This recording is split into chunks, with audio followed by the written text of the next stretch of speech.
تستمر الفنانة منة فضالي في تصدر الترند وإثارة حماس جمهورها، خاصة مع اقتراب الموسم الرمضاني.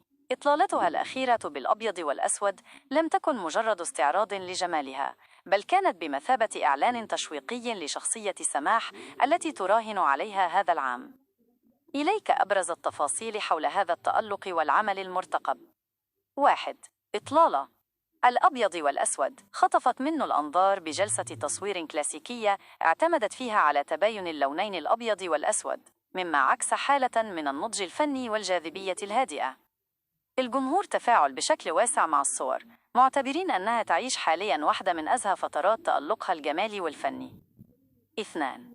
مفاجأة شخصية سماح. من المقرر أن تطل منه فضالي في دراما رمضان من خلال شخصية تدعى سماح، وهي الشخصية التي تصفها الأوساط الفنية بأنها ستكون مفاجأة للجمهور.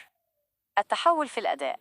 يشاع أن الدور يبتعد عن القالب التقليدي الذي اعتاد عليه الجمهور، حيث يحمل أبعاداً درامية نفسية واجتماعية عميقة. الاستعداد للدور. صرحت منة في لقاءات سابقة بأنها بذلت مجهوداً كبيراً في التحضير لتفاصيل الشخصية من حيث الشكل وطريقة الأداء لتقديم تجربة مختلفة تماماً.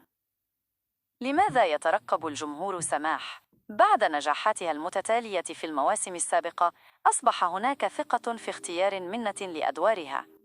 شخصية سماح تأتي في وقت تسعى فيه منة لتثبيت أقدامها كواحدة من نجمات الصف الأول اللواتي يجدن تقديم الأدوار المركبة والصعبة.